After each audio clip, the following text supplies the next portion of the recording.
আমি ঠিক করেছি, বৌমার মত নিয়ে আমি ঠিক করেছি নতুনের বাড়ি আমি নতুনকেই ফেরত দিয়ে দেবো।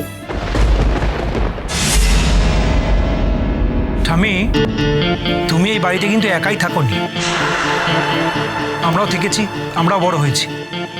তোমার একারই মতামতের দাম থাকবে, আমাদের মতামতের কোনো দাম থাকবে না, সেটা কিন্তু ঠিক না। 100 বার আছে, তাহলে ভোট হোক।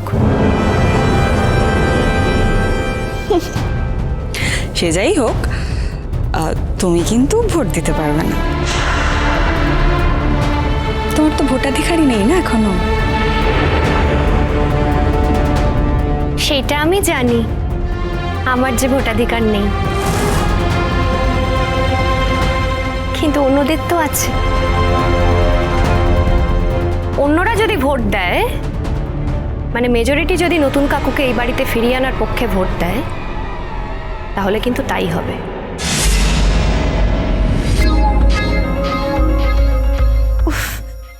এত কথা হচ্ছে চারপাশে, মাঝখান থেকে আমার কথাটাই বলা হচ্ছে না। তুমি বলো, আমি শুনছি। হ্যাঁ বলছি, মানে নতুনদা যেহেতু এতগুলো বছর এই বাড়িতেই ছিল, আর লোকজন তো বলে যে নতুনদাকে নাকি তুমি কন্ট্রোল করতে। যদি তাই হয়ে থাকে, তুমি তাহলে নতুনদাকে এবার বিয়ের জন্য একটু রাজি করো। এই রিকোয়েস্টটাই আমি তোমার কাছে করতে এসেছিলাম। কেন? নতুনদা তো নিজের বৌদি আছে, তিনি কি রাজি করাতে পারছেন না? হ্যাঁ,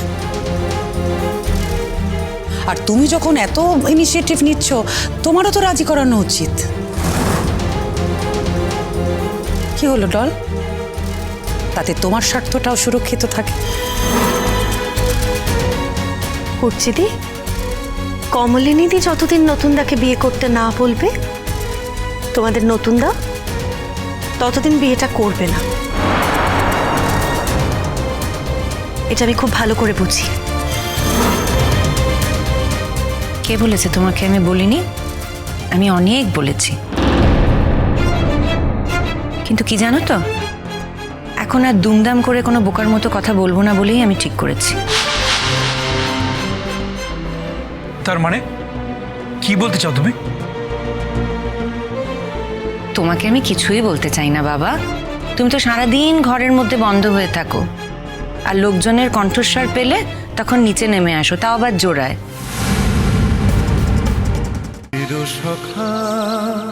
চিরসখা সোম থেকে রবি প্রতিদিন রাত 9টায় স্টার জলসায় ও জিও হটস্টারে।